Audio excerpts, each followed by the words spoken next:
Allez-y. Bonjour, je me présente, je m'appelle Philippe Robert, auteur d'un livre intitulé L'essentialisme d'Henri de Gand-Suarez aux éditions Apopsix.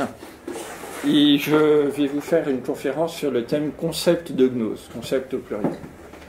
Donc, suite à une conférence précédente très générale sur la question. Là, j'essaierai d'être un peu plus précis, un peu plus détaillé. Tout d'abord, en introduction, je vais essayer de montrer l'importance du recul critique et le cas échéant de la suspension du jugement en prenant un autre exemple que je n'ai pas introduit la fois précédente, qui est l'exemple du médecin. Voilà. Mais avant ça, je vais vous annoncer le plan. Donc, il y aura l'introduction, la première partie sur la fausse gnose, la deuxième partie, concepts divers, qui portera sur des concepts communs à la vraie et à la fausse gnose. Et la troisième partie, qui s'attachera plus précisément au concept de la vraie gnose. Donc, voilà. Donc, pour l'introduction, j'avais insisté la fois précédente sur le fait qu'un discours qui se prétend initiatique, indépendamment du fait qu'il soit vrai ou faux, bon ou mauvais, pour ne pas être animal, doit présenter un certain recul critique. Et que c'est l'un des grands défauts dans nos milieux cathos souvent, quand on veut faire un discours initiatique pour faire pièce à la franc-maçonnerie, d'avoir un discours qui n'ait pas assez de recul critique. Donc je vais me permettre d'introduire en introduction un exemple. J'avais pris moi-même la comparaison entre l'initiation et la formation sacerdotale la fois précédente. Là, je vais prendre un exemple un peu différent, qui sera l'exemple de la médecine. Un médecin, alors la médecine, ça n'a rien d'initiatique, hein, évidemment, de même que l'initiation n'a rien de médical, contrairement à ce que veut nous faire croire une certaine religion médicale qui étend ses tentacules de nos jours dans certains esprits et qui tend à faire penser, par exemple, pour ceux qui seraient plutôt du côté de la médecine parallèle, que le fait de stimuler les chakras a quelque chose d'initiatique. Le fait de stimuler les chakras, c'est peut-être médical, à supposer que ça le soit, mais ce n'est pas initiatique. Et à supposer que les chakras existent. Donc je rappelle, les chakras, c'est des roues faites d'énergie subtile dans le cadre des doctrines de l'Inde, mais c'est très à la mode dans les médecines parallèles. Donc, même s'il ne faut pas confondre les domaines, la médecine a quelque chose d'intéressant en ce sens où la formation du médecin présente des qualités qui sont aussi présentes qui doivent être présentes dans un discours qui se voudrait initiatique pour la régularité initiatique. Même dans un discours initiatique faux. Mais en l'occurrence, on essaiera de faire quelque chose de vrai plutôt. Donc, je prends l'exemple du médecin. Un médecin qui n'a pas de recul critique, qui n'a pas la capacité, le cas échéant, à suspendre son jugement, ne peut pas faire de diagnostic médical. Donc, s'il prescrit un médicament, il fera du mal à son patient, puisque le médicament ne sera pas adapté. Donc, le recul critique, avec le cas échéant, la capacité à suspendre son jugement, sont des qualités aristocratiques, au sens où elles sont rares, sauf dans des peuples peut-être bénéficiant d'un certain niveau d'éducation. Et à défaut de ces qualités, il n'y a pas d'initiation possible, au moins d'initiation régulière, puisque certaines parties du discours initiatique pourront être répétées, mais elles ne seront pas comprises, tout simplement. Comme il s'agit de matières assez subtiles. Alors, ce qui ne signifie pas qu'il faille rentrer dans un élitisme comme l'élitisme maçonnique, qui pour nous est profondément pervers. Mais sans tomber dans l'élitisme, il y a des qualités qui sont des qualités aristocratiques qui sont parfois nécessaires. Alors qu'on ne s'imagine pas, surtout pas, que le recul critique et le sens du réel que doivent avoir le médecin correspondent forcément à un sens du concret. Le sens du réel que doivent avoir le médecin ou le cas échéant le prêtre, c'est avant tout un sens de recul critique, de suspension du jugement. Le sens du concret, c'est encore mieux, hein, parce qu'un médecin, il a tout de même besoin d'avoir un certain sens pratique pour exercer. Mais le médecin, c'est pas un boulanger, c'est pas un épicier ni un charcutier. Le sens du concret, il en a un petit peu besoin, mais il a surtout besoin de qualités supérieures qui sont l'intelligence, le recul critique, le discernement et la suspension du jugement. Donc le discernement qui est entre le recul critique et la suspension du jugement, c'est ce qui permet de se faire un jugement une fois qu'on a suspendu un petit peu son jugement. Donc le sens du réel dont parlent les auteurs spirituels par rapport par exemple aux visions mystiques ou aux qualités requises pour les prêtres. Alors je mets entre parenthèses les visions de la Sainte Vierge, hein, parce que les visions de la Sainte Vierge ont souvent pour bénéficiaires des bergers, etc., c'est un petit peu à part. Mais le sens du réel, c'est avant tout un sens du concret. Enfin non, c'est pas avant tout un sens du concret, c'est avant tout un sens du recul critique, une capacité à suspendre son jugement. Si vous voulez faire de la haute mystique à quelqu'un qui n'a pas de capacité intellectuelle suffisante, il aura beau avoir un sens du concret, ça sera peut-être un saint, ça ne sera pas un mystique. Alors ça pourra être un voyant pour des apparitions privées, mais ça ne sera pas un mystique dans le même sens que Sainte Thérèse d'Avila ou Saint Jean de la Croix. Alors, on me répondra peut-être par l'argument du Saint Curé d'Ars, mais le Saint Curé d'Ars n'est pas un mystique, à ma connaissance, hein, il n'a jamais prétendu l'être, ou de Sainte Thérèse de Lisieux, qui est un cas peut-être un petit peu à part, puisque c'est une grande sainte qui a des qualités qui lui sont propres, et il n'est pas dit qu'elle n'ait pas eu une certaine dose d'intelligence, hein, parce que apparemment elle a fait son éducation assez vite et elle avait tout de même des capacités intellectuelles, elle a fait composer des poèmes, apparemment elle a étudié de façon assez studieuse avant de rentrer chez les Carmes. Donc le sens du réel dont parlent les auteurs spirituels et qui est nécessaire aux mystiques n'est pas du tout un sens du concret, bien que le sens du concret soit tout bénéfique aussi, mais une capacité à suspendre son jugement et au recul critique. Sans doute certaines apparitions mariales ont-elles été faites à des bergers, mais un berger aussi a besoin de recul critique pour le cas, par exemple, où il ne puisse pas voir de loin s'il a affaire à un chien ou à un loup. Si on ne sait pas si on a affaire à un chien ou à un loup, il faut qu'on fasse une action qui soit rationnelle dans les deux cas. Donc, être capable d'agir, même dans le cas où on est obligé à suspendre son jugement. Faire un petit peu une morale par provision pour plagier Descartes.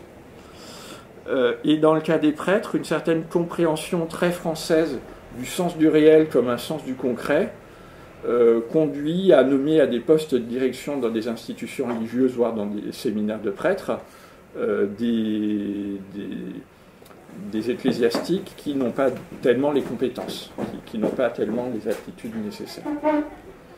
Bon. De même qu'on ne choisirait pas une personne simple pour exercer le métier de médecin. Pour exercer le métier de médecin, il faut avoir le cas échéant un certain sens du concret, mais la simplicité n'est pas la qualité fondamentale du médecin. Alors, certains médecins peuvent être nuisibles par leurs conseils, mais au moins, en tout cas jusqu'à récemment, ils ont un certain sens du réel, qui n'est pas, j'y insiste encore, un sens du concret, même si c'est pas inutile, mais enfin, les médecins ne sont pas des boulangers. Le sens du réel, c'est avant tout le recul critique et la capacité à suspendre son jugement, de mon point de vue, hein, que vous n'êtes pas forcé de partager. Voilà, alors cela étant, il y a aussi un risque de confondre le recul critique et l'aveuglement intellectuel, lorsque des personnes ne portent pas de jugement par manque d'intelligence plutôt que par recul. Et c'est là que la frontière peut être délicate, parce qu'un prêtre n'est pas supposé forcément être un fou de guerre sur le plan intellectuel. De même, s'agissant des médecins, les qualités même de scepticisme qui leur sont nécessaires induisent souvent un mépris pour les médecines naturelles, qui sont utiles en elles-mêmes, mais qu'un esprit porté au recul critique pourra être tenté de suspecter s'il n'a pas une certaine ouverture d'esprit par ailleurs. Donc le recul critique, c'est bien, mais une certaine capacité de pénétration intellectuelle est utile aussi, parce que si on n'a que le recul critique et pas la capacité de discerner intellectuellement, de comprendre intellectuellement, c'est pas forcément, c'est pas forcément le mieux. Donc ces considérations sur les avantages et les inconvénients du recul critique permettent aussi de percevoir pourquoi les loges maçonniques sont parfois le lieu un peu du rationalisme ou du scepticisme, tout aussi bien que de l'ésotérisme, puisqu'elles se veulent initiatiques, donc avec du recul critique, et que le recul critique peut conduire très facilement au scepticisme. Voilà. Alors, maintenant, il y aurait beaucoup d'autres critiques à faire sur la franc-maçonnerie. Là, ce n'est pas le cas.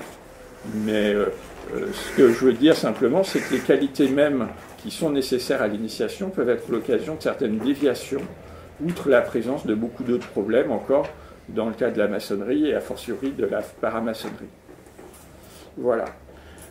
Alors,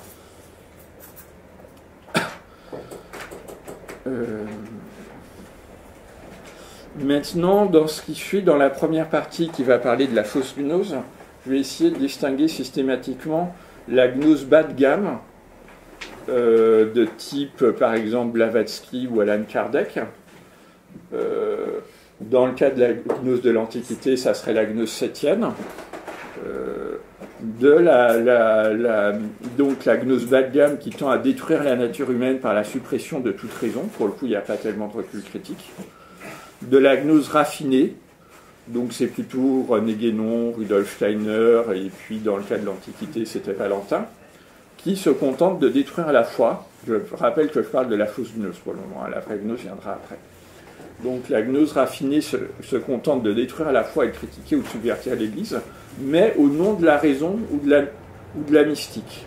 Donc il y a une différence entre l'ésotérisme bas de gamme, qui détruit la raison, et l'ésotérisme haut de gamme, qui, même s'il est faux, se réclame tout de même de la raison, et parfois commet ses erreurs au nom de la raison, ou au nom d'un certain mysticisme, ou voilà. Bon, on peut penser par exemple au New Age dans le cas de l'irrationalisme, bien que le New Age se réclame de la science, mais enfin bon, au moins en France, peut-être que c'est différent aux États-Unis, ça ne trompe personne. Le cas du New Age, puisqu'on a parlé de la médecine, montre quand même que également une certaine fausse gnose bas de gamme se réclame parfois du psychologisme. La fausse gnose bas de gamme détruit la raison humaine elle-même au nom du psychologisme, ce qui est logique puisqu'elle procède de façon dialectique. Alors, il y a aussi une bonne dialectique, on le verra. Mais dialectiquement, la gnose bas de gamme détruit souvent la psyché humaine au nom du psychologisme, notamment dans la pensée positive, dans le New Age, etc. Alors, j'en viens donc à l'exposé lui-même, qui sera en 3 parties. La première partie, les concepts clés de la fausse gnose. La seconde partie, concepts divers. Et la troisième partie, sur les concepts clés de la vraie gnose. Les sous-parties sont les suivantes. Dans la première partie, il y aura le dualisme. Parmi les concepts de la fausse gnose, la fausse gnose est souvent dualiste, en un sens qu'on va préciser. Il y aura l'immanentisme. La fausse gnose est souvent immanentiste. Bon. La fausse gnose n'est pas tout le temps dualiste, on le verra. L'immanentisme est peut-être plus fréquent que le dualisme. Et il y aura la doctrine de la transmigration, surtout dans la gnose bas de gamme, ou dans les doctrines orientales, le cas échéant. Alors, à ce propos, dans la première partie, on parlera pas mal aussi des doctrines de l'Inde et de l'Égypte. Ça ne signifie pas que nous voulions critiquer les doctrines de l'Inde en tant que telles. Nous allons faire bientôt une autre conférence sur l'aspect positif des doctrines de l'Inde, mais parce que, mal comprises, ou comprises trop littéralement, elles sont très nocives pour l'intellect chrétien, et prises en elles-mêmes, elles ne sont pas compatibles avec le christianisme, même si elles contiennent beaucoup de choses intéressantes, même si elles contiennent des semina verbi, comme dirait Saint Justin. Voilà, donc nous allons parler des doctrines de l'Inde et de l'Égypte. Alors pour l'Égypte, là encore, ça ne signifie pas que tout soit sans intérêt dans l'étude de l'Égypte, de la civilisation égyptienne, de la langue égyptienne, enfin de l'égyptien hiéroglyphique, c'est intéressant. Mais une certaine gnose se réclame de l'Égypte, et là encore, il y a des choses discutables dans la religion égyptienne ancienne. Donc, première partie, les concepts clés de la fausse gnose, dualisme, immanentisme, transmigration. Seconde partie, concepts divers, avec petit 1, la transmission, puisque le discours initiatique insiste beaucoup sur la transmission. C'est même une caractéristique d'une certaine façon du discours initiatique, parce que la notion de participation, par exemple, existe aussi sur le plan philosophique. La notion d'illumination existe aussi sur le plan philosophique ou théologique. Mais la notion de transmission a un intérêt théologique, sans doute, mais n'a pas d'intérêt, par exemple, philosophique. Donc la notion de transmission est une notion propre au discours initiatique.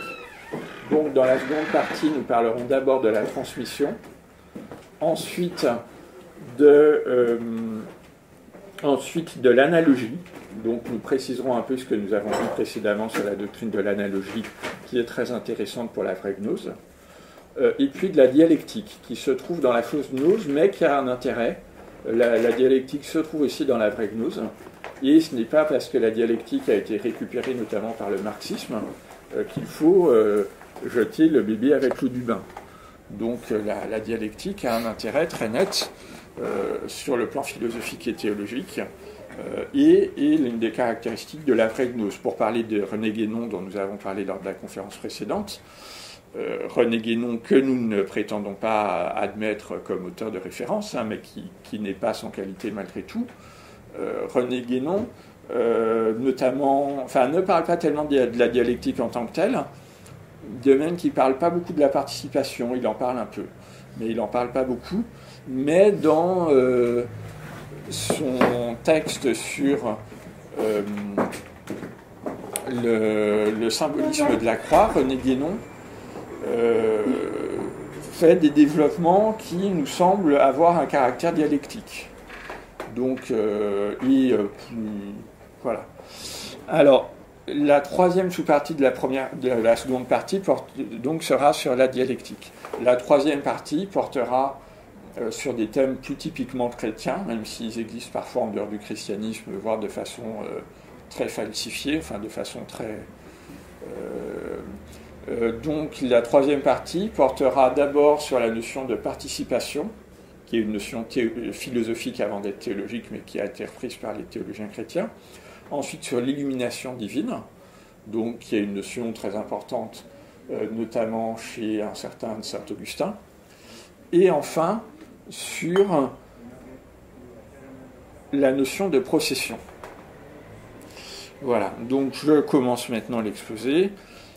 Première partie, les concepts clés de la fausse gnose, donc le dualisme. Donc le dualisme, c'est la tendance à opposer excessivement le bien et le mal, comme si le bien était l'égal du mal, ou comme s'il y avait des dieux du mal. Donc c'est typiquement dans le manichéisme où la matière est un principe du mal, mais aussi d'une certaine façon correspond à un dieu du mal. Donc historiquement, le dualisme est très présent dans la gnose antique, mais tout de même est moins présent dans la gnose d'Alexandrie, dans la gnose raffinée d'Alexandrie, qui a tout de même des mérites sur le plan intellectuel, donc qui évite un peu le défaut un peu caricatural du dualisme, notamment chez Valentin et Basilide, chez lesquels les aspects dualistes sont moins importants, même s'il y a tout de même les archontes qui jouent un rôle chez Valentin et chez Basilide, hein, mais l'aspect dualiste est beaucoup moins net que dans la gnose antiochienne, notamment que chez des auteurs comme Marcion, chez lesquels le dualisme est très net, ou comme Saturnin. Alors, Saturnin qui est un peu ambivalent, parce que par exemple, il critique le Dieu des Juifs, le Dieu de l'Ancien Testament, en bon dualiste qu'il est, il oppose l'Ancien et le Nouveau Testament, donc comme le fera ensuite Marcion. Néanmoins, Saturnin est beaucoup plus subtil que Marcion, parce qu'il voit quand même dans le Dieu de l'Ancien Testament un ennemi de Satan.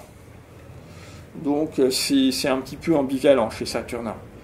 De même que chez Valentin, il n'y a pas de dualisme net, mais il y a tout de même la théorie des trois substances. Donc la substance pneumatique qui est la substance bonne, la substance psychique qui est plutôt neutre, et la substance ilique ou matérielle qui est mauvaise. Donc il y a tout de même l'idée que la matière est mauvaise chez Valentin. C'est que Valentin est tout de même agnostique au sens péjoratif du terme. Voilà, mais c'est tout de même une gnose beaucoup plus raffinée, beaucoup plus subtile chez Valentin. Voilà. Alors, le dualisme se retrouve aussi en partie dans les doctrines de l'Inde. avec les Asuras, qui sont les anti-dieux, qui sont les rivaux des Devas. Donc là, ça vient de la rivalité entre l'Inde et la Perse. En Perse, le dieu suprême s'appelle Ahura Mazda, et le H perse se transforme en S en Inde. En Inde, les dieux mauvais seront par opposition les Asuras, même si certains dieux importants sont aussi qualifiés parfois d'Asuras tout en étant des dieux positifs. Mais globalement, tout de même, les Asuras sont des dieux mauvais. Mais c'est tout de même plus subtil que ça, parce qu'il y a l'idée, dans certains textes hindous, que les Asuras sont irréels, qu'ils ont été détruits aussitôt qu'ils ont commencé d'exister. Donc il y a le dualisme dans la religion de l'Inde, mais c'est pas si net que ça, même s'il y a la notion d'Asura, effectivement, qui existe aussi bien dans l'hindouisme que dans le bouddhisme. Donc les Asuras étant des antidieux. Donc, voilà. Alors, dans l'Égypte ancienne, me dira-t-on, il n'y a pas de dualisme. C'est pas très clair. Alors, je ne suis pas un spécialiste de l'Égypte ancienne, donc je parlerai sous contrôle d'une qualification ultérieure de mes propos. Mais tout de même, il y a la lutte entre Osiris et son frère, le dieu Seth, qui met à mort Osiris avant que Isis, la femme d'Osiris, ne le ressuscite. Même s'il n'est pas clair que le dieu Seth ait un rôle purement négatif non plus. Donc là, c'est un peu comme, ça serait peut-être un peu comme chez Saturnin, où le dieu de l'Ancien Testament est vu de façon négative, mais ayant tout de même des qualités positives. Donc voilà. De même qu'en Inde, j'ai parlé de dualisme, mais enfin le dualisme en Inde est beaucoup plus dans les textes mythologiques que dans les textes philosophiques. Le dualisme disparaît totalement dans les textes philosophiques de l'Inde. Donc de ce point de vue-là, quand on étudie la philosophie indienne, on n'a pas à craindre le dualisme, même s'il peut y avoir parfois des tendances immanentisme, au contraire, dans la philosophie, mais ça on en discutera après. Donc venons-en à quelque chose qui est plus d'actualité, peut-être, qui est la pensée positive et le New Age. On me dira, mais le New Age, c'est positif par définition, donc ça ne voit pas le mal, c'est pas dualiste. Ben si, c'est même du manichéisme à l'état pur parfois, puisqu'il y a les énergies négatives dans le New Age contre lesquelles il faut lutter. Le New Age a un aspect dualiste, avec le progrès, le bien qui est positif, et les énergies négatives qu'il faut suspendre. Là encore, ça tend le New Age, qui est une forme de gnose bas de gamme, tend à détruire la raison via la suppression du recul critique et de la suspension du jugement, comme on le voit un peu dans les médias, où il ne faut surtout pas se poser la question si celui qu'on indique comme méchant est vraiment le méchant, ou si c'est pas plus compliqué que ça. Donc voilà. Alors maintenant, venons-en à la gnose raffinée. La gnose raffinée, en général, a beaucoup moins d'aspect dualiste, même si elle se réfère parfois aux cathares. Donc les cathares sont des gnostiques néo-manichéens, disons, encore que l'aspect manichéen ne soit pas clair, mais enfin c'est une gnose dualiste en tout cas, qu'elle soit d'origine néo-manichéenne ou non, une gnose dualiste du Moyen-Âge, donc du XIIe, XIIIe siècle. Voilà, mais disons la gnose raffinée prétend maintenir le recul critique, contrairement au New Age qui lutte contre les énergies négatives avant même de se demander à quoi elles correspondent. La gnose raffinée prétend maintenir le recul critique, et c'est même au nom du recul critique qu'elle combat l'Église, puisqu'elle dit mais la foi, s'il y a la foi, il n'y a pas le recul critique. Voilà, alors bon. Si on nous permet une opinion, on serait tenté de se demander si, par exemple, sainte Françoise Romaine distingue différents types de démons, outre les classes des démons par rapport au fait que ça soit des anges d'une espèce élevée ou non. Elle distingue les démons qui n'ont pas pris parti simplement au moment de la lutte entre Dieu et Lucifer, qui n'ont pas pris position, des démons qui ont pris position ouvertement contre Dieu. Donc, il y aurait des démons qui seraient plus dangereux que d'autres. Donc, on peut dire que peut-être que ça explique que certaines erreurs soient plus radicales, plus dangereuses que d'autres, qu'elles mettent en cause non seulement la foi, mais même la raison humaine, alors que certaines erreurs raffinées, tout en s'opposant à la foi, ne détruisent pas la raison, du moins. Voilà. Pour ceux qui ont lu René Guénon, les démons les moins mauvais, ça correspondrait à ce que René Guénon appelle les esprits aériens. Même si René Guénon, lui, tend à dire que ce n'est pas vraiment des démons. Enfin, voilà. Donc maintenant, seconde partie de l'immanentisme. Alors, dans le gnosticisme des premiers siècles, l'immanentisme se réfère surtout au fait que l'esprit, le pneuma, est de nature divine, notamment chez Saturnin, mais aussi chez Valentin, puisque chez Valentin, on l'a vu, il y a la théorie des trois substances, dont la substance pneumatique, qui est la substance bonne, positive. Même si la substance psychique n'est pas vue comme négative chez Saturnin. C'est vu comme un degré d'accession vers le bien. Enfin, chez Valentin, j'ai dit peut-être Saturnin, je voulais dire chez Valentin. Donc, enfin, des trois substances, parfois plus. Hein, c'est parfois plus compliqué que ça chez Valentin. Mais dans les doctrines de l'Inde, l'immanentisme est assez affirmé, aussi bien dans l'hindouisme, même si dans l'hindouisme il y a des exceptions, comme chez Madhva, qui est un des penseurs du Vedanta dualiste. Donc dualiste pas au sens du dualisme négatif qu'on a vu précédemment, mais au sens où Madhva ne se réclame pas de l'immanentisme, du panthéisme, même s'il admet une certaine immanence du divin. Donc, mais l'immanence qu'il n'admet pas, enfin même les théologiens chrétiens admettent l'immanence du divin. Le Nyaya Vaisheshika aussi, c'est un groupe de deux doctrines. Le Nyaya, qui est une doctrine qui s'occupe surtout de logique, mais qui affirme tout de même l'existence de Dieu, et le Vaisheshika, qui est une doctrine qui spécule beaucoup sur les atomes, sur la physique, mais qui s'intéresse aussi à l'existence de Dieu. Ces deux doctrines qui évitent en Inde aussi l'immanentisme. Donc c'est faux de dire que toutes les doctrines hindoues sont immanentistes, mais c'est faux aussi de dire qu'elles évitent toutes l'immanentisme. Donc c'est là-dessus que nous nous séparons de René Guénon, par exemple, pour lequel les doctrines de l'Inde, par définition, évitent l'immanentisme. Ça nous semble pas si clair que ça. Mais il y en a qui l'évitent, effectivement. Alors, dans le bouddhisme, c'est surtout dans le grand véhicule que l'immanentisme est le plus net. Est-ce qu'il y a de l'immanentisme dans le petit véhicule ? Il y a l'idée qu'on accède via un dépouillement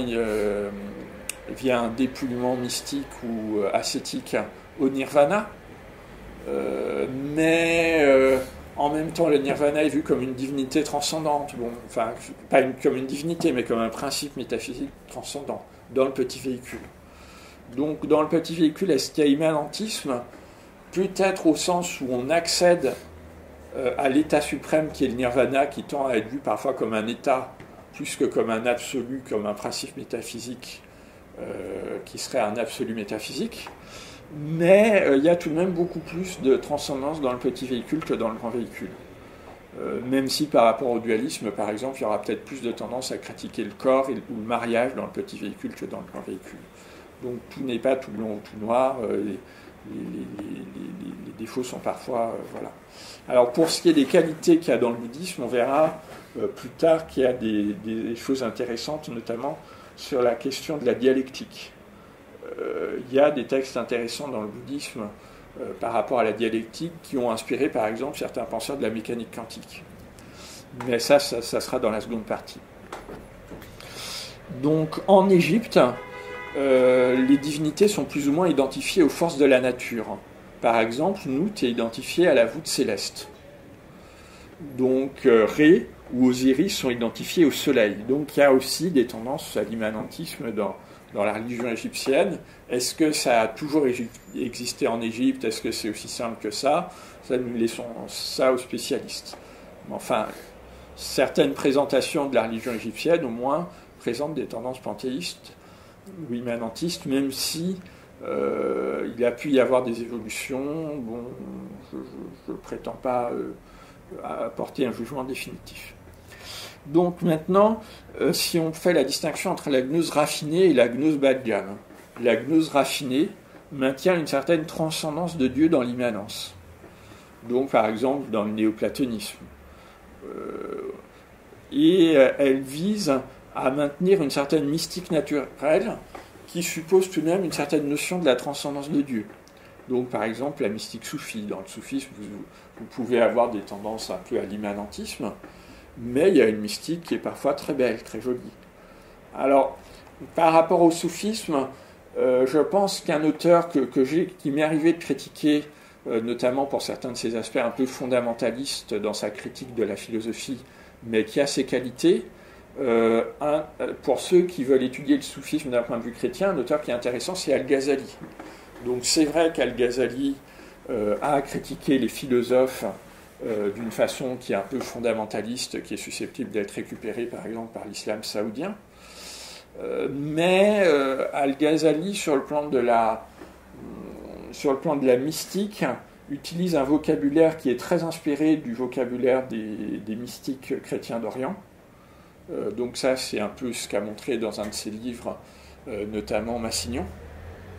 Al-Ghazali est peut-être un auteur qui pourrait être intéressant pour les chrétiens qui voudraient étudier le soufisme, sans tomber dans le tout Ibn Arabi, qui est un peu la tendance de René Guénon, qui réduit le soufisme à Ibn Arabi. Alors Ibn Arabi est un très grand penseur, hein, c'est un penseur spéculatif énorme, mais qui, justement, tend à une certaine forme d'acosmisme. Donc en Inde aussi, parfois, l'immanentisme prend plus la forme de l'acosmisme que du panthéisme. Et chez Ibn Arabi, c'est aussi un peu la tendance à l'acosmisme. Donc la gnose raffinée, comme celle d'Ibn Arabi, maintient une certaine transcendance de Dieu dans l'immanence, ce qui permet une certaine mystique naturelle. Là où la gnose de masse vise l'immanentisme à l'état pur, et tend ainsi à vicier la raison, à nier le libre arbitre, puisque si Dieu est tout, toutes choses sont nécessaires, puisque toutes choses sont Dieu, et à diffuser une mystique inversée, puisque si on insiste tellement sur l'immanence que ça en devient évident, la vie mystique tend tout de même à s'inverser. Alors, maintenant venons-en à la doctrine de la transmigration. Dans la gnose historique, la théorie de la transmigration, donc la réincarnation si on préfère, hein, mais le terme de transmigration est un peu plus large, parce que le bouddhisme, pour des raisons un peu techniques, rejette le terme de réincarnation, mais admet celui de transmigration. Donc dans la gnose historique, dans la gnose des premiers siècles de l'ère chrétienne, la théorie de la transmigration est surtout attestée chez Basilide et Carpocrate. Ça ne signifie pas qu'elle n'existe pas chez d'autres auteurs, mais enfin, Basilide et Carpocrate, on est sûr qu'ils étaient panthéistes. Voire aussi dans la Pistis Sophia, qui est l'un des grands textes de la gnose valentinienne. C'est vraiment un des grands textes gnostiques qui nous soit parvenu, avec les textes de Nag Hammadi.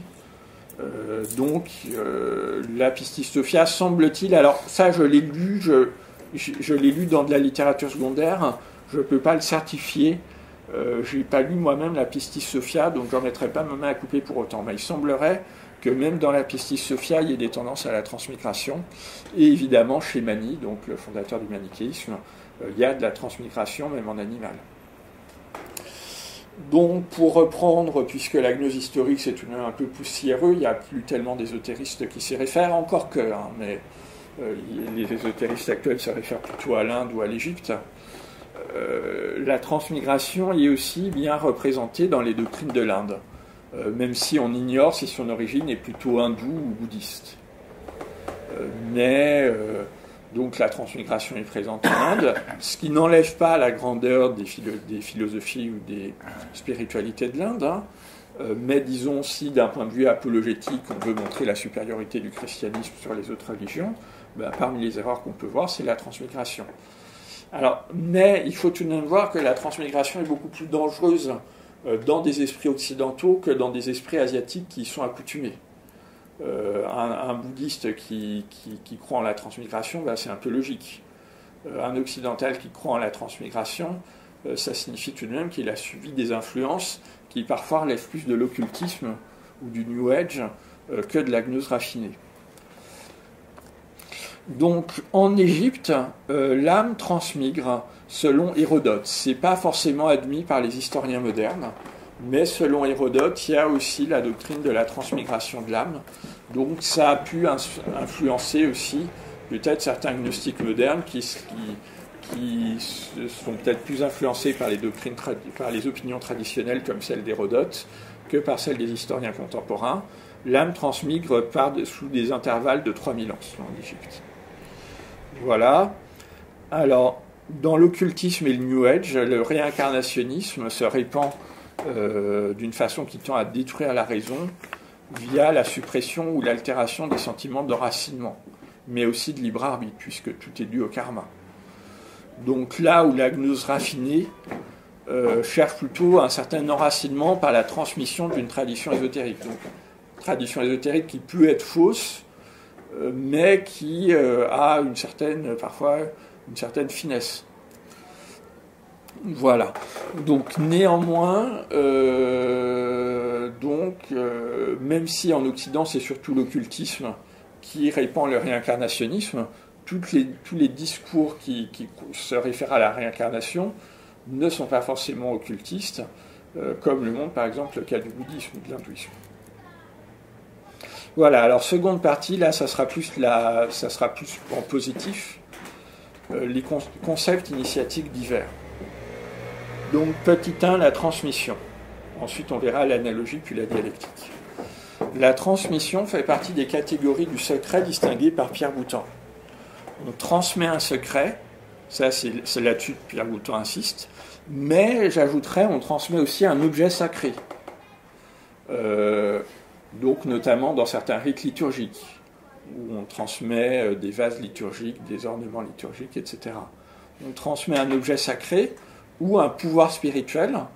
Alors là, je ne me réfère pas à René Guédon. Quand je parle de pouvoir spirituel, je me réfère à la théologie des sacrements, notamment des sacrements qui impriment un caractère. Le caractère sacramentel est une potestas spiritualis en latin, selon saint Thomas d'Aquin en tout cas.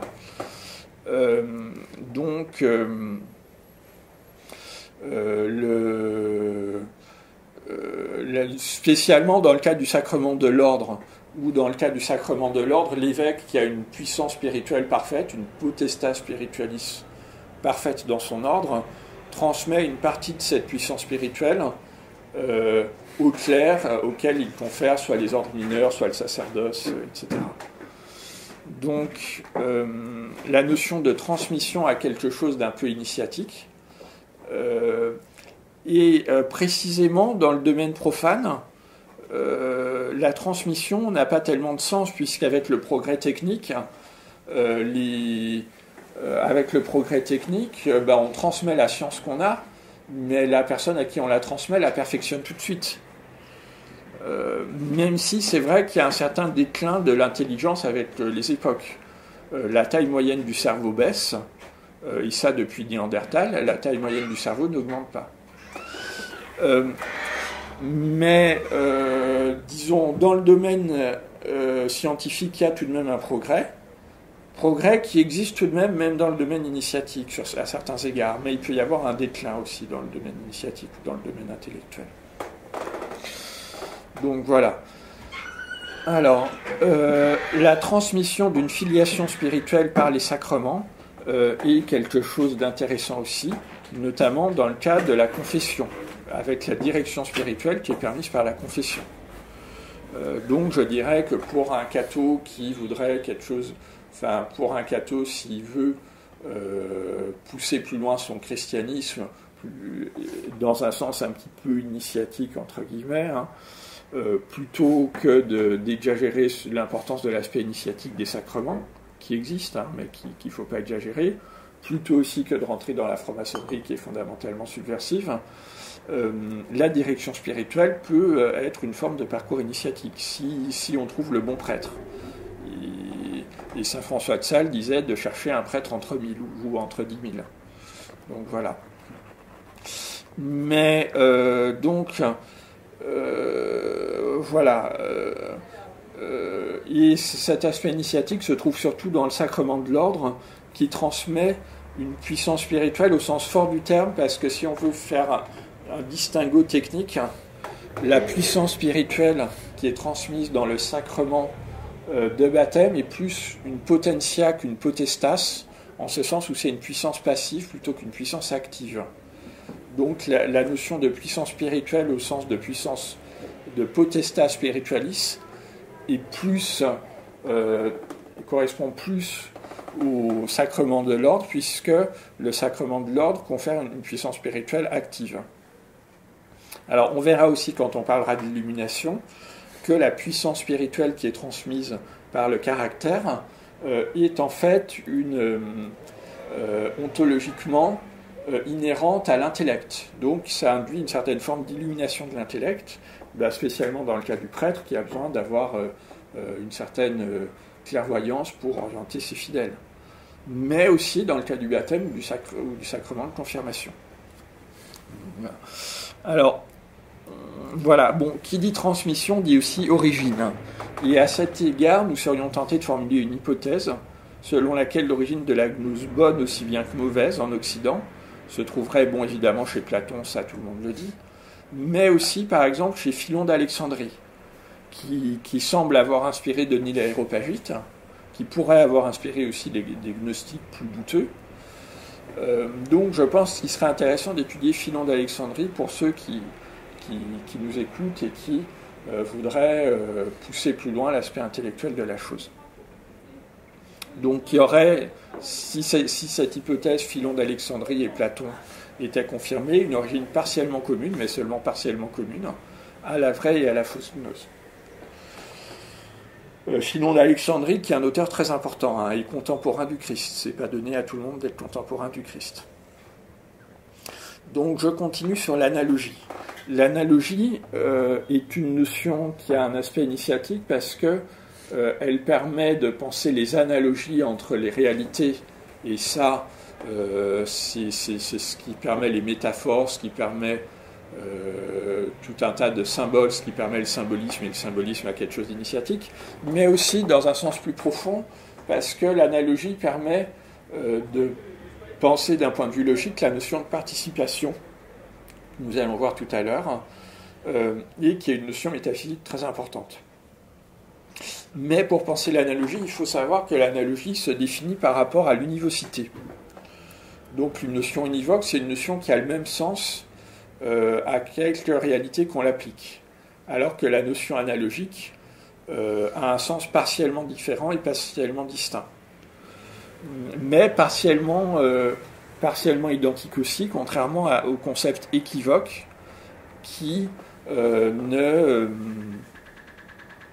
n'ont pas exactement le même sens qui n'ont pas du tout le même sens dans toutes leurs applications. Par exemple, le concept équivoque, c'est quand on applique le mot de chien à une constellation, la constellation du chien, ou à une représentation, une image de chien, et à un chien réel.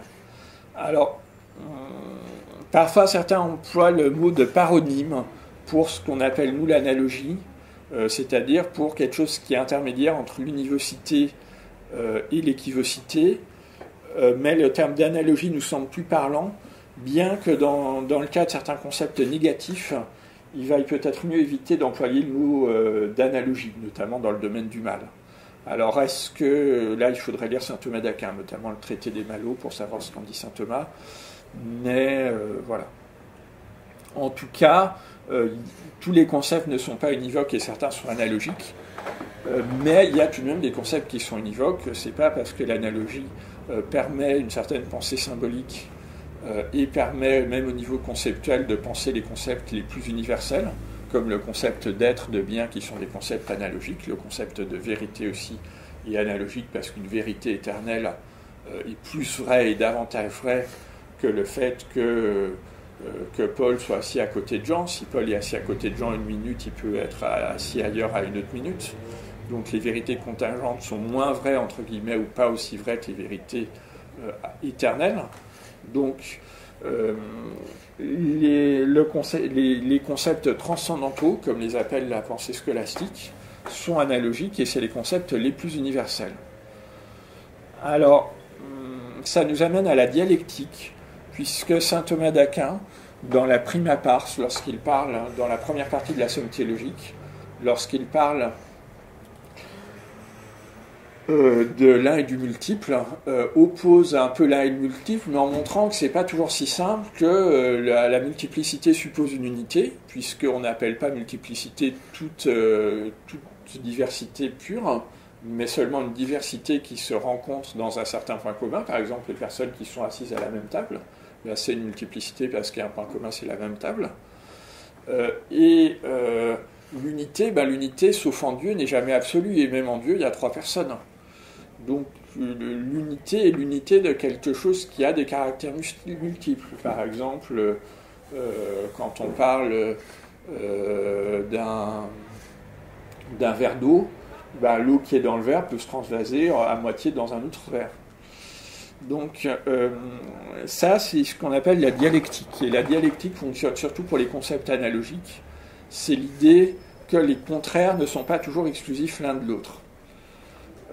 Alors là, je n'ai pas le temps de développer vraiment ce que c'est que la dialectique, mais pour en savoir plus, vous pouvez lire Platon. Alors d'une certaine façon, même le Christ emploie une manière de parler un peu dialectique quand il dit « vous serez jugés à la manière dont vous jugez les autres ». Donc il y a une dialectique un peu chez le Christ lui-même, mais je ne me sens pas autorisé à parler de la pensée du Christ puisque je ne suis pas théologien. Donc je parle de saint Paul, qui, lui, a un caractère éminemment dialectique dans son discours, puisque saint Paul, notamment, dit par rapport à l'ascension du Christ, qu'est-ce à dire qu'il est monté au ciel, si ce n'est qu'il est d'abord descendu en s'incarnant. Donc il y a toujours un jeu sur les contraires chez saint Paul. Alors évidemment, avant même saint Paul et Platon, il y aurait évidemment Héraclite, qui a un aspect dialectique parmi les présocratiques. Donc, dans le contexte de la tradition occidentale, on verra que la dialectique est très présente aussi en Orient, notamment dans les religions orientales. C'est un peu l'un des aspects positifs des religions orientales que d'avoir développé la pensée dialectique. De notre point de vue, on peut ne pas être d'accord. Mais l'Épître à Diognète présente un aspect dialectique très intéressant. Donc, qui est une épître apostolique, qui fait partie des épîtres des pères apostoliques. Denis l'Aréopagite a des aspects dialectiques, notamment dans sa théologie négative. D'ailleurs, la théologie négative de Denis l'Aréopagite peut être intéressante comme point de comparaison à la dialectique bouddhiste, pour ceux qui se disent « mais oui, mais la dialectique bouddhiste, c'est bien un mot, mais comment l'appliquer d'une manière orthodoxe dans un contexte de la pensée chrétienne ?» Il y a un peu l'équivalent de la dialectique bouddhiste chez Denis l'Aréopagite, et dans un cadre tout à fait chrétien. Alors, d'une certaine façon, puisqu'on en est dans la tradition orientale, on va parler aussi du côté non chrétien. Dans le Talmud, du côté juif, il y a beaucoup de dialectique. Alors, c'est parfois un peu des jeux, mais par exemple, quand on dit Tartampion était le plus ignorant des disciples du rabbin tel, Tartampion connaissait par cœur, et on énumère une dizaine ou une vingtaine de sciences toutes plus complexes les unes que les autres. Il y a un aspect dialectique dans le Talmud, même si il est exprimé en des termes qui posent parfois problème du point de vue de la théologie chrétienne. En des termes même qui peuvent être vus comme offensants d'un point de vue chrétien, parfois. Alors, chez saint Éphrem, si vous lisez les hymnes de saint Éphrem, notamment les hymnes de la Passion, vous avez des aspects dialectiques, vous avez un jeu sur les contraires sans arrêt dans les hymnes de saint Éphrem. Chez Nicolas de Cluse, alors Nicolas de Cluse est plus discutable d'un point de vue doctrinal, c'est pour ça que la tradition orientale peut être intéressante sur la dialectique, c'est que les auteurs récents qui ont parlé de dialectique sont parfois un peu discutables, comme Nicolas de Cluse, qui aurait des tendances un peu immanentistes, selon certains. Donc, mais Nicolas de Cluse, qui était tout de même un cardinal, et qui a une pensée mystique très, très importante. Donc, alors, est-ce qu'il y a un aspect dialectique chez d'autres mystiques plus orthodoxes comme Saint Jean de la Croix? Nous posons la question. Il y a certaines expressions chez Saint Jean de la Croix qui pourraient faire penser à quelque chose de dialectique, mais nous n'avons pas les compétences pour en parler et nous ne l'avons pas lu récemment. Donc, voilà. Alors, Évidemment, plus récemment, Hegel a un aspect dialectique et malheureusement Marx aussi a un aspect dialectique. Donc c'est pour ça que la dialectique a un aspect un peu sulfureux, a une réputation sulfureuse, c'est qu'elle a été utilisée par Marx. Alors Hegel, il y a des aspects discutables chez Hegel, il y a une forme de panthéisme ou de monisme si on préfère. Chez Hegel, il y a un idéalisme, etc. Bon, ça ne signifie pas que la pensée de Hegel soit totalement inintéressante. Il y a du Schmurz, comme on dit chez Hegel. Il y a des choses intéressantes. Mais là encore, Hegel est un auteur un peu discutable lui-même, et a fortiori son principal disciple qui est Marx, est un auteur très sulfureux. Voilà. Alors, du côté des Illuminati, de la tradition initiatique mauvaise, les Rose-Croix se sont assez tôt, semble-t-il, intéressés à la dialectique. René Guénon semble y faire allusion aussi dans le symbolisme de la croix. Mais René Guénon, bon, il y a des aspects positifs, hein, mais il y a des aspects aussi négatifs. Alors, du côté des religions orientales, la dialectique est universellement présente, aussi bien dans l'hindouisme que dans le bouddhisme, dans le taoïsme. Il y a même certains textes confucianistes qui ont des aspects un peu dialectiques. Par exemple, quand on dit « ne fais pas à ton supérieur ce que tu ne voudrais pas que te fasse ton subordonné », et « ne fais pas à ton subordonné ce que tu ne voudrais pas que te fasse ton supérieur ». Donc c'est un jeu sur les contraires un petit peu, qui pour le coup est parfaitement compatible avec le christianisme, dans l'exemple que nous venons de dire, puisque ça rejoint les paroles du Christ. Voilà, donc maintenant nous allons parler de choses plus intéressantes.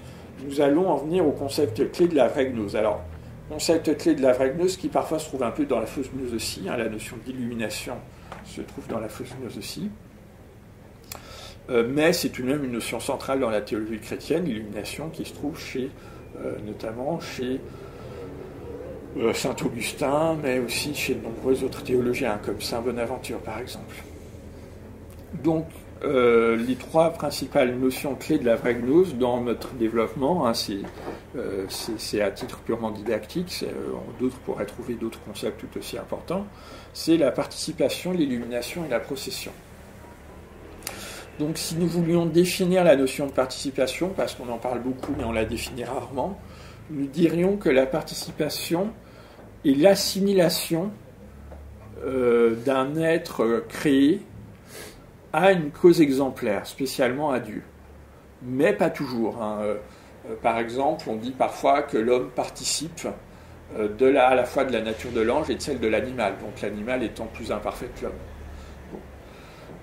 Donc la participation est une certaine forme d'assimilation imparfaite et partielle à une cause exemplaire. Et donc la notion de participation a pour envers la notion de cause exemplaire. Ce qui ne signifie pas que tous les auteurs qui parlent de participation parlent de cause exemplaire, ni inversement.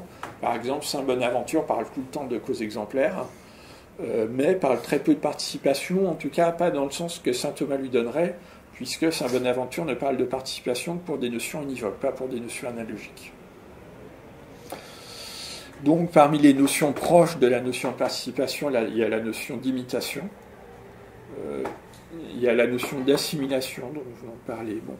Mais là, c'est très philosophique, hein, ce que je vous dis. Donc, si vous croyez comprendre, c'est peut-être que vous n'avez pas compris. Cette partie-là sera plus difficile que les parties précédentes, qui étaient relativement de la vulgarisation. Donc, je vais essayer d'être clair, mais ça peut être complexe. Donc, on a vu déjà que l'analogie servait de fondement logique ou sémantique à la notion de participation, au moins du point de vue thomiste. Hein. Par exemple, d'un point de vue scotiste, c'est peut-être plutôt la... mais je ne sais pas si Scott en parle tellement. Enfin, non, là, je pensais à la partie précédente où j'avais parlé de la dialectique en disant que chez saint Thomas d'Aquin, pour autant qu'il y ait dialectique chez saint Thomas, mais il semble qu'il y ait dialectique quand même, chez saint Thomas d'Aquin, ce qui sert de fondement à la notion de dialectique, c'est à la fois la notion de relation, les relations réciproques, et à la fois la notion d'analogie. Mais d'un point de vue scotiste, c'est pas tant l'analogie qui sert de fondement à la notion de dialectique que la notion de distinction virtuelle, de distinction formelle, excusez-moi. Parce que pour Duns Scott, il peut y avoir des aspects formellement distincts dans une même réalité, et les formalités distinctes peuvent vérifier des prédicats contraires. Alors, Là, je parle d'un point de vue rétroactif, parce que la notion de dialectique n'était pas aussi explicite que ça à l'époque de Duns Scotus ou de saint Thomas, et surtout une notion hegélienne, même si on la trouve déjà un peu chez Platon. Voilà. Bon, je reviens à la participation. Donc, parlons des applications théologiques de la notion de participation. La grâce se définit en termes de participation, puisque d'après l'école thomiste, elle est une participation ontologique de la nature divine. L'école thomiste qui se réfère là-dessus à saint Pierre, qui a l'expression partipex divine nature, dans son quelque chose comme ça, ou divine bonitatis peut-être. Dans une des deux épîtres de saint Pierre, il y a cette expression-là qui sert de support à la théorie thomiste de la grâce.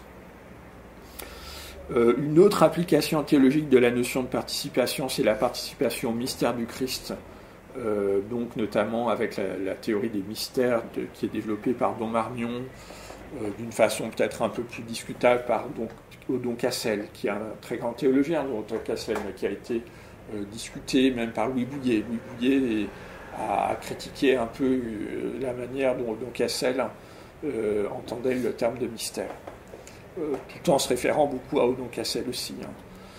Donc, maintenant, pour donner un autre exemple, le sacerdoce, du point de vue de l'école thomiste, outre qu'il est l'objet d'une transmission et qu'il confère une illumination spéciale, puisque les caractères du point de vue thomiste sont des puissances spirituelles qui perfectionnent l'intellect, qui perfectionnent l'âme, mais spécialement l'intellect. Donc, le sacerdoce est aussi, du point de vue thomiste, une participation de l'union hypostatique. Voilà. Donc, vous pouvez lire là-dessus même le père Garrigou-Lagrange. Ce n'est pas du pseudo-thomisme dont je vous parle, c'est le thomisme du père Garrigou-Lagrange qui est peu suspect de modernisme, par exemple. Alors, seconde sous-partie, l'illumination. L'illumination est comme une participation temporaire ou durable de la lumière divine ou de la lumière angélique. À cet égard, selon saint Thomas d'Aquin, les anges s'illuminent les uns les autres. Mais alors c'est là que ça devient complexe, c'est que la lumière angélique peut être bonne ou mauvaise. Si elle est mauvaise, il y a des degrés dans le mauvais, comme on l'a vu précédemment. Si elle est bonne, elle peut être plus ou moins pure, ou elle peut être plus ou moins tentée d'influences plus négatives.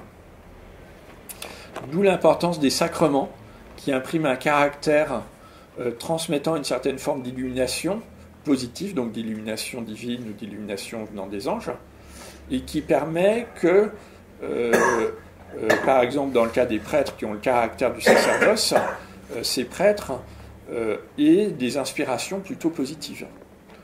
Donc, les sacrements impriment un caractère qui transmet une certaine forme d'illumination ou un potentiel en ce sens où le caractère est un pouvoir spirituel transmis par le célébrant, sauf dans le cas du baptême, puisque le baptême peut être célébré par un non-croyant, non baptisé.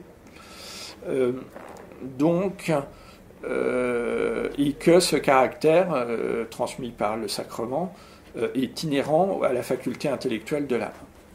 C'est pourquoi aussi il est imprudent de parler de l'illumination divine à des enfants qui n'ont par définition pas encore reçu le sacrement de confirmation, et donc qui n'ont pas et qui en plus n'ont pas leur faculté intellectuelle totalement formée. Si vous voulez lire un peu de la mystique illuminative, il y a des choses là-dessus, notamment chez saint Bonaventure. Il vaut mieux avoir reçu le sacrement de confirmation, puisque le sacrement de confirmation vous rend susceptible de recevoir davantage les influences des bons anges, ou de l'influence divine.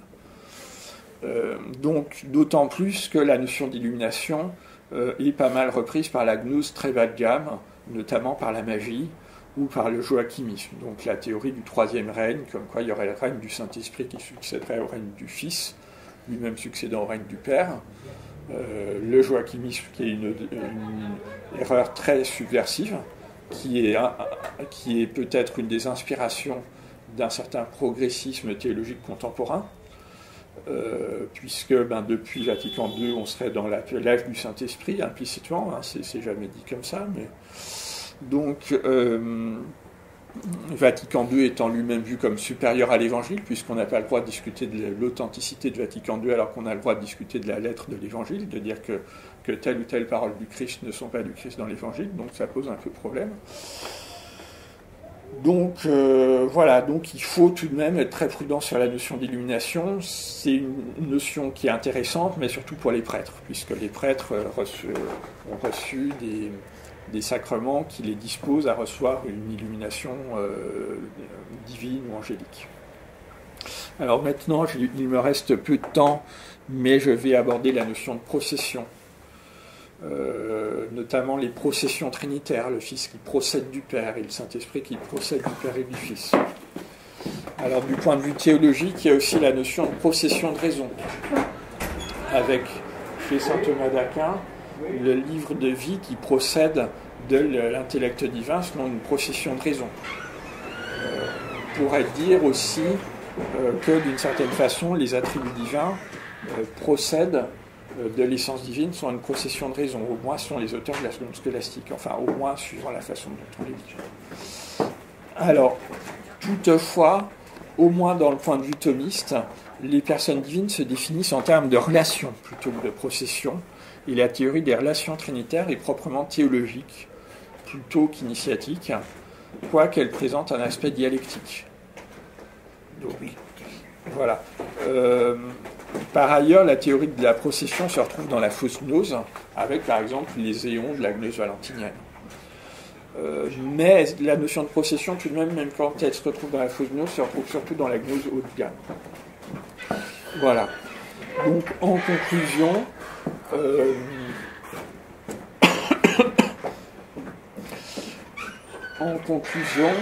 nous avons fait une conférence précédente dans laquelle nous avons dit des généralités assez vagues sur la vraie et la fausse gnose. Nous espérons que la présente conférence aura davantage éveillé l'esprit de nos auditeurs et leur aura fait comprendre la chose dans de plus amples détails. Ceux qui souhaiteraient des informations plus précises peuvent se référer par exemple sur la vraie gnose à Pierre Boutan, notamment l'ontologie du secret de Pierre Boutan, aussi au texte sur la notion de participation de philosophes tels que André de Muralt ou alors de prêtres tels que le père Geiger ou le père Fabreau. Voilà, donc nous rappelons le titre de notre livre qui est sur un sujet très différent, l'essentialisme d'Henri de Gand à Suarez, et nous vous remercions de votre attention. Très bonne journée. Bon.